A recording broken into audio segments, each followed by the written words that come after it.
वो पहाड़ के बीच घने जंगल में बनी हुई एक खौफनाक हवेली थी। उस हवेली के चारों ओर अंधेरा फैला हुआ था। दिशा हाथ में टॉर्च पकड़े हुए डरी हुई नजरों से इधर उधर देख रही थी।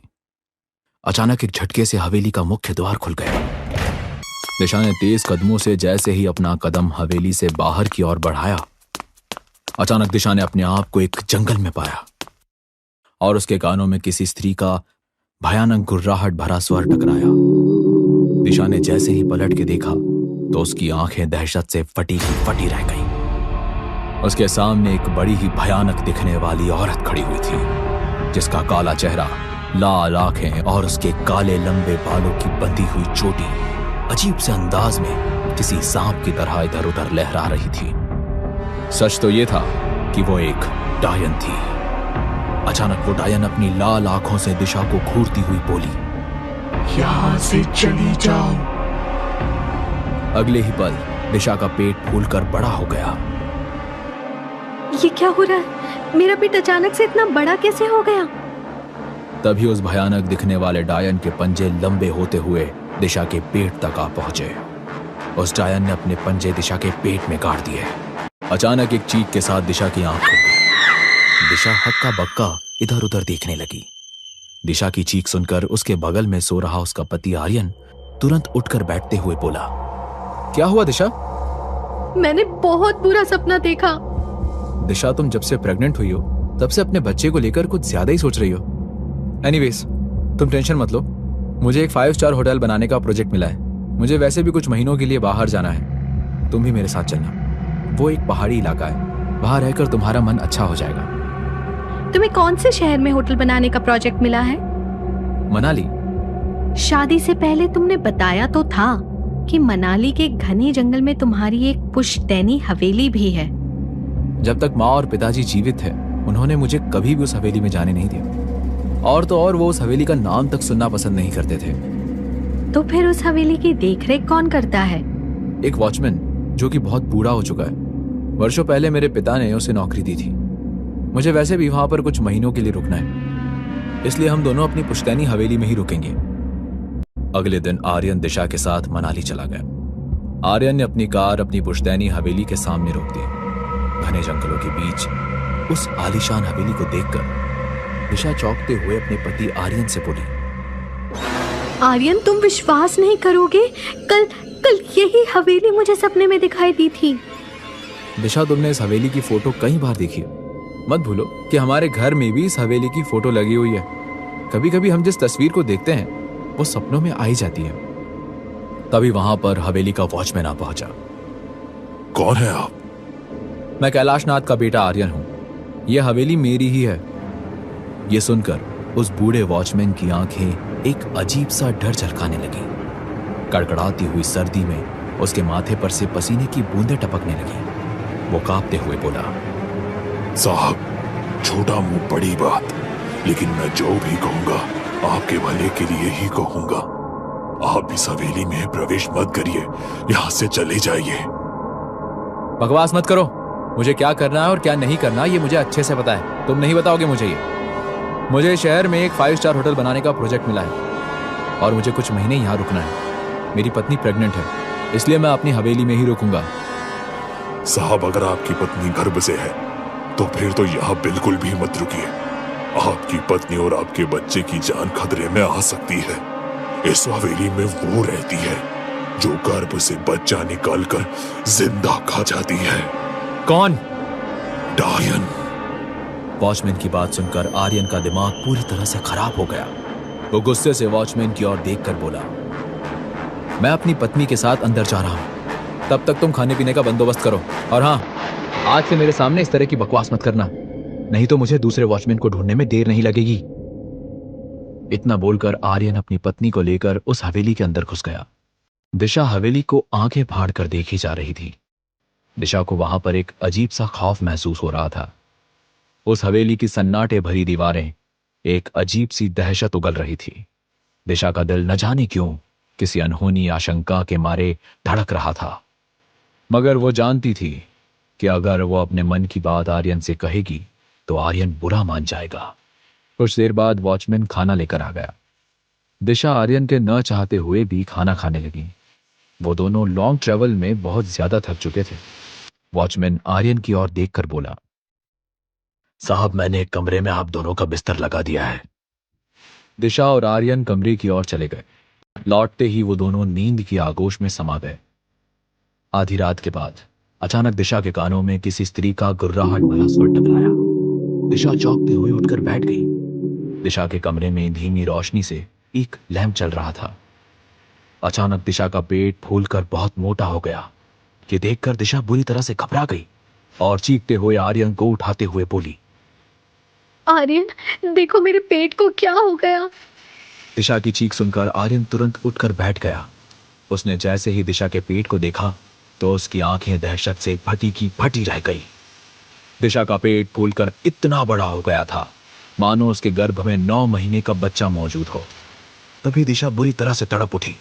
आर्यन फटी हुई आंखों से कांपते हुए बोला, ये क्या हो रहा है? तभी कमरे के चारों ओर काला धुआं फैलने लगा। अगले ही पल उस काले धुएं ने एक बेहद भयानक दिखने वाली डायन का रूप धारण कर लिया। उस डायन को देखकर दिशा की आंखें दहशत से फटी की फटी रह गई। दिशा के सामने वो डायन खड़ी थी जिसे दिशा ने एक रात पहले अपने सपने में देखा था। दिशा चीखती हुई आर्यन से बोली, आर्यन ये वही डायन है जिसे मैंने कल सपने में देखा था। दिशा ने इतना कहा था कि तभी उस डायन ने अपने भेड़िए जैसे नुकीले पंजे दिशा के पेट में गाड़ दिए। दिशा की चीख हवेली में गूंजने लगी। अगले ही पल उस डायन ने दिशा के पेट को बुरी तरह से चीर फाड़ कर रख दिया।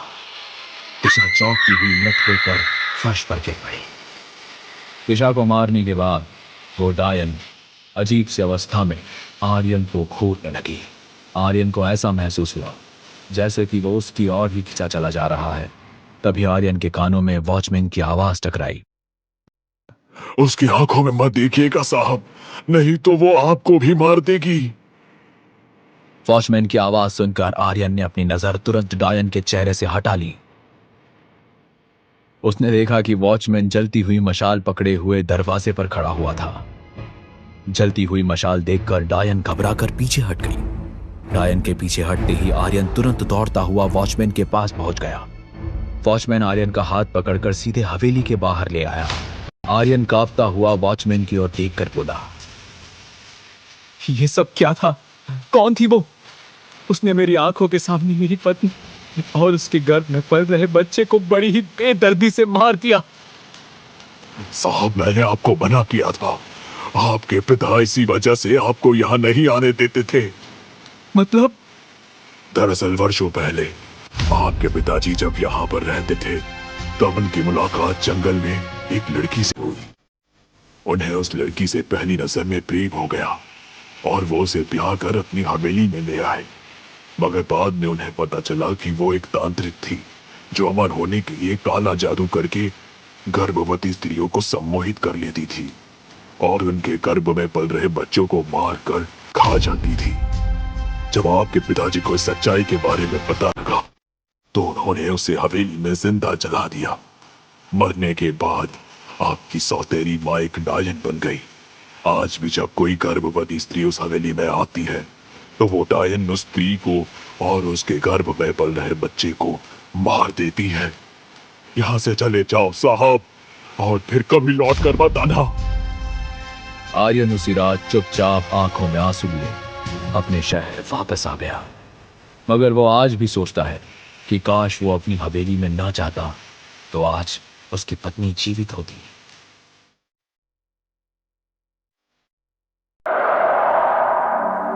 भूतनी का बदला। अमोलगढ़ एक बहुत ही हंसता खेलता गांव था जहां हमेशा खुशियां ही छाई रहती थीं। लेकिन फिर कुछ ऐसा हुआ कि यहाँ मौत का तांडव शुरू हुआ। गांव की सीमा पर एक आदमी की लाश मिली थी। हाय मेरे पति, हाय अब मैं किसके भरोसे जीऊंगी? मेरी तो जिंदगी ही बर्बाद हो गई। हाय गांव वाले इस झटके से उभरे ही थे कि अगले दिन दूध वाली की भी लाश गांव की सीमा पर मिली।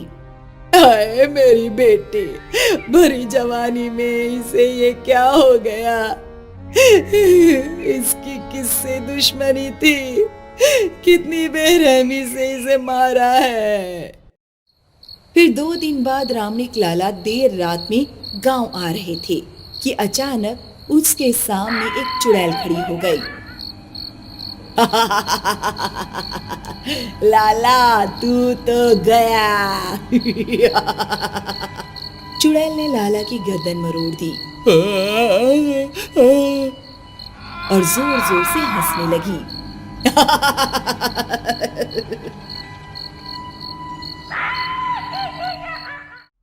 और फिर हर दिन गांव वालों को किसी न किसी की अर्थी उठानी पड़ती थी, इसलिए बड़े बुजुर्गों ने बैठक बुलाई। मुझे समझ नहीं आ रहा कि हमारे गांव को ये क्या हुआ है। मुझे तो लगता है कि गांव को कोई श्राप लगा है। ऐसे कैसे कोई ना कोई रोज मर सकता है, कुछ तो बहुत बुरा हुआ है। पर क्या? इसके बारे में सिर्फ पहाड़ी वाले अघोरी बता सकते हैं, हमें उन्हें यहाँ बुलाना ही होगा। अब और कोई रास्ता भी नहीं है। गांव वालों को बचने के लिए उन्हें बुलाना ही होगा। सरपंच के कहने पर पहाड़ी वाले अघोरी को गांव में बुलाया गया। महाराज, आप तो जानते हैं कि आजकल गांव में क्या अनर्थ हो रहा है। रोज रोज गांव वालों की अर्थी देखी नहीं जा रही। अगर ऐसा ही चलता रहा तो एक दिन ये पूरा गांव शमशान बन जाएगा। अब आप ही हमारी मदद कीजिए। ये एक भूतनी है। भूतनी? हाँ, लेकिन ये तुम गांव वालों को अपना शिकार क्यों बना रही है, ये तो बस वही बता सकती है। तुम मेरी पूजा की तैयारी करो। अघोरी के कहने पर पूजा की तैयारी शुरू की गई और अघोरी वाला अपने मंत्र पढ़ने बैठ गया। ओम भ्रीम क्रीम ओम भ्रीम क्रीम ओम भ्रीम क्रीम ओम भ्रीम क्रीम क्रीम क्रीम ओम भ्रीम क्रीम क्रीम क्रीम ओम भ्रीम ह्रीम भ्रीम क्रीम ओम भ्रीम क्रीम ओम भ्रीम क्रीम। सूरज ढला और अघोरी ने मंत्रों के साथ साथ अपनी पूजा आरंभ की और फिर जोर से आंधी चलने लगी। पेड़ की टहनियां हिलने लगी, पूजा की ज्वाला भड़क गई और अचानक सबके सामने वो चुड़ैल आ गई। मुझे क्यों बुलाया अघोरी? अपने नाश के लिए? मेरा नाश सिर्फ वो महादेव कर सकते हैं, तुझ जैसी भूतनी नहीं। ऐसा बोलते हुए अघोरी ने आग में भस्म डाली और भूतनी चटपटा उठी।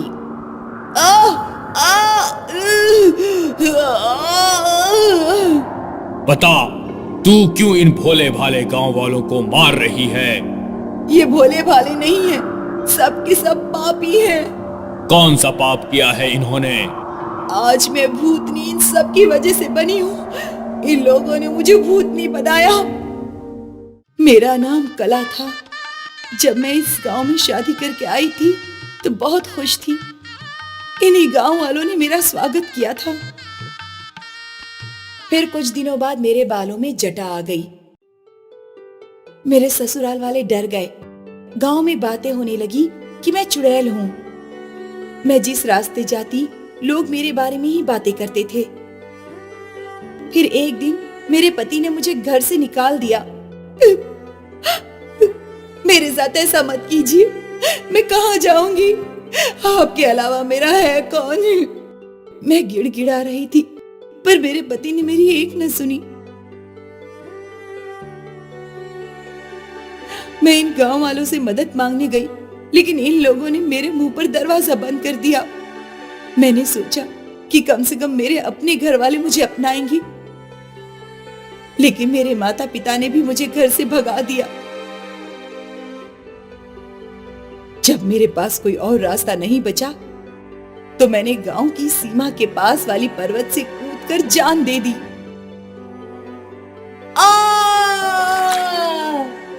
और बस तब से मैं भूतनी बन गई। कला, मैं मानता हूं कि तुम्हारे साथ बहुत नाइंसाफी हुई है, पर जो तुम कर रही हो वो भी इंसाफ नहीं है। मेरी मौत के कारण ये गांव वाले थे, इसलिए मैं इन सबको मार दूंगी। नहीं कला, ये गलत है। जीवन देना या लेना वो सिर्फ ऊपर वाले के हाथ होता है। अगर तुमने इनमें से किसी की भी जान ली तो तुम भी पाप ही करोगी। फिर क्या फर्क रह गया इन गांव वालों में और तुम में? अघोरी की ये बात भूतनी सोचने लगी। लेकिन मैं क्या कर सकती हूँ? तुम्हारे साथ जो हुआ वो तो मैं बदल नहीं सकता, लेकिन कला, मैं तुम्हें मुक्ति जरूर दिलवा सकता हूँ। ठीक है, मेरा इस दुनिया से आजाद हो जाना ही सही होगा। अघोरी ने कला को मुक्ति दिलवाने की पूजा आरंभ कर दी।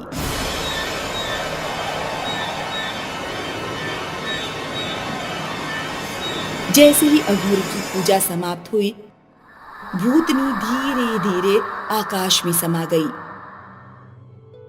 अघोरी की वजह से कला को मुक्ति मिल गई और गांव वालों की भी जिंदगी बच गई। वो जंगल को चीरता हुआ एक हाईवे था। रात का सन्नाटा चारों ओर फैला हुआ था। उस हाईवे के आसपास एक अजीब सी वीरानियत छाई हुई थी। अगर कहा जाए कि मनहूसियत छाई हुई थी तो गलत नहीं होगा। उसी हाईवे पर एक लग्जरी कार सन्नाटे और अंधेरे को चीरती हुई चली जा रही थी। कार के अंदर 4 लोग सवार थे। राहुल कार ड्राइव कर रहा था, तो वहीं आर्यन उसके ठीक बगल वाली सीट पर बैठा हुआ था। पूजा और तानिया दोनों पीछे की सीट पर बैठी हुई थीं। आर्यन, जो काफी देर से अपने मोबाइल को देखने में व्यस्त था, झल्लाते हुए राहुल की ओर देखकर बोला, अरे यार, मैंने मना किया था ना इस हाईवे पर आने के लिए, लेकिन तुमने मेरी बात नहीं मानी। और तुम जानते हो मैंने मना क्यों किया था? बकवास बंद करो आर्यन। तुम जानते हो कि मैं उन घटिया और बकवास बातों पर विश्वास नहीं करता। तभी पूजा डरे हुए लहजे में बोली, आर्यन सही कह रहा है राहुल। कुछ दिनों से मैंने इस हाईवे के बारे में न्यूज़पेपर में अजीबोगरीब अफवाहें पढ़ रखी है। राहुल कार चलाता हुआ ही मुस्कुराते हुए पूजा से बोला, न्यूज़पेपर वालों को तो बस न्यूज़ छापने से मतलब है। राहुल ने इतना कहा ही था कि तभी राहुल ने देखा कि कोई झाड़ियों से तेजी से निकलकर उसकी कार के सामने आकर टकरा गया। राहुल ने बड़ी फुर्ती से कार का ब्रेक दबाया। कार की स्पीड तेज थी। अचानक ब्रेक लगने से कार पलटते हुए बाल बाल बची। कार में मौजूद उन सभी लोगों के चेहरे से कड़कड़ाती हुई ठंड में भी पसीने की बूंदें टपकने लगी। तानिया, जो कि किन्हीं और ही ख्यालों में गुम थी, डरते हुए राहुल से बोली, क्या हुआ राहुल? तुमने अचानक कार क्यों रोक दी? तानिया, मैंने देखा कोई झाड़ियों से निकलकर कार के सामने आकर उससे टकरा गया। इतना बोलकर राहुल कार से बाहर निकला और उसके तीनों दोस्त भी कार से बाहर आ गए। राहुल ने देखा कि उसकी कार के ठीक सामने एक बिल्ली, जो कि आकार में काफी बड़ी थी, हाईवे पर पड़ी हुई थी। उस बिल्ली के शरीर से लगातार खून बह रहा था। काली बिल्ली को मरे हुए देखकर तानिया कांपते हुए राहुल से बोली, राहुल, मैंने सुना है कि बिल्ली का कार से एक्सीडेंट होना बहुत ही अशुभ होता है। बकवास मत करो तानिया। लोग कार से इंसानों को कुचल कर चले जाते हैं, उन्हें कुछ भी नहीं होता। तभी पूजा की जोरदार चीख सन्नाटे को चीर गई। आर्यन, राहुल और तानिया पूजा की ओर देखने लगे। पूजा एक घने पेड़ की ओर उंगली से इशारा करते हुए बोली, उस पेड़ के पीछे कोई खड़ा हुआ है। पूजा की बात सुनकर तीनों दोस्त उस ओर देखने लगे, मगर सामने का दृश्य देखकर उन तीनों दोस्तों की आंखें दहशत से फटी की फटी रह गई। उन तीनों ने देखा कि उस पेड़ के नीचे अंधेरे में 2 बड़ी ही भयानक आंखें चमक रही थी और उस ओर से एक अजीब सी स्त्री का एक अजीब सा गुर्राहट भरा स्वर हल्की सी आवाज में सन्नाटे में गूंज रहा था। तानिया कांपती हुई बोली, जल्दी कार में बैठो, हमें यहाँ से तुरंत निकलना होगा, नहीं तो कल हम सब की न्यूज़ भी न्यूज़पेपर में छपी होगी। तानिया ने इतना कहा ही था कि तभी पेड़ के नीचे खड़ी हुई वो भयानक बला किसी जानवर की तरह तेज रफ्तार से जमीन पर रेंगती हुई उन सारे दोस्तों के सामने आकर खड़ी हो गई। उसका भयानक चेहरा देखकर उन सभी दोस्तों के होश उड़ गए। उस भयानक बला का चेहरा पूरी तरह से काला था और उसके हाथों की जगह भेड़िए के बड़े ही नुकीले पंजे थे। उसकी आंखें रक्त की तरह लाल थी, जो बल्ब की तरह चमक रही थी। वो एक डायन थी। अचानक उस भयानक दिखने वाली डायन ने बिजली की रफ्तार से अपने नुकीले पंजे तानिया के सीने में गाड़ दिए और उसका दिल निकालकर हाईवे पर फेंक दिया। तानिया की दिल दहला देने वाली चीख सन्नाटे को चीर गई। तानिया मृत अवस्था में उस हाईवे पर गिर पड़ी। आर्यन चिल्लाते हुए राहुल और पूजा से बोला, भागो यहां से। वो तीनों दोस्त अपने शरीर की पूरी ताकत लगाकर भागने लगे। वो किस दिशा की ओर भागे जा रहे थे उन्हें नहीं पता था। वो तीनों काफी देर तक भागते रहे। कुछ देर बाद पूजा हाफते हुए और लंबी लंबी सांसें लेते हुए बोली, बस अब मुझसे और नहीं भागा जाता। अब मैं 1 इंच भी नहीं दौड़ पाऊंगी। पूजा ने इतना कहा ही था कि तभी उसका शरीर जमीन से 10 फीट ऊंचा हवा में तैरने लगा। इस दृश्य को देखकर राहुल और आर्यन का दिमाग पूरी तरह से काम करना बंद कर चुका था। तभी आर्यन कांपता हुआ राहुल की ओर देखकर बोला, राहुल, वो देख, वही भयानक डायन बड़ी तेजी से रेंगती हुई हमारी ओर आ रही है। आर्यन ने इतना कहा ही था कि तभी पूजा का शरीर धड़ाम की आवाज से जमीन पर गिर गया। अगले ही पल वो भयानक डायन पूजा के बेहद नजदीक आ गई और उसने अपने पंजे पूजा की गर्दन में गाड़ दिए। पूजा की गर्दन उसके धड़ से अलग होकर जमीन पर गिर गई। पूजा के शरीर से निकलता हुआ खून का फव्वारा फूट पड़ा। कुछ ही देर में वो भयानक दिखने वाली डायन पूजा के शरीर में बह रहे खून की एक एक बूंद पी गई और उन दोनों की ओर देखकर भारी आवाज में बोली, तुम दोनों कितना भी भाग लो, ये हाईवे आज तुम्हारे लिए खत्म नहीं होगा। इस हाईवे के आगे तुम कभी नहीं जा पाओगे। आर्यन और राहुल एक बार फिर अपने शरीर की ताकत लगाकर वहां से दौड़ने लगे। कुछ दूर दौड़ने के बाद उन दोनों को दो एक जलती हुई बल्ब की रोशनी नजर आई। आर्यन हांफते हुए राहुल से बोला, लगता है वहां पर कोई ढाबा या कोई दुकान है, हमें वहां पर चलना चाहिए। वो दोनों दौड़ते हुए वहां पहुंच गए। राहुल ने देखा कि वो हाईवे के किनारे बना हुआ छोटा सा ढाबा था जिसके बाहर एक अजीब सा सन्नाटा पसरा हुआ था। राहुल आश्चर्य से आर्यन से बोला, अजीब बात है, यहां पर तो कोई भी नहीं है। तभी आर्यन गुस्से से राहुल से बोला, तुम्हारी वजह से हमारी दोनों दोस्त मारी गई। राहुल, ना तुम जल्दी घर पहुंचने के चक्कर में शॉर्टकट लेते, ना हम इस हाईवे पर आते और ना ये सब कुछ होता। मुझे क्या पता था कि इस हाईवे के बारे में जो अफवाह फैली हुई है वो सच है। मैं तुमसे कितनी बार कह चुका था राहुल कि जब से हम दोनों ने वो कांड किए हैं तब से यहां पर डरावनी अफवाहें फैली हुई है। तो तुम कहना क्या चाहते हो कि ये सब कुछ दिशा कर रही है?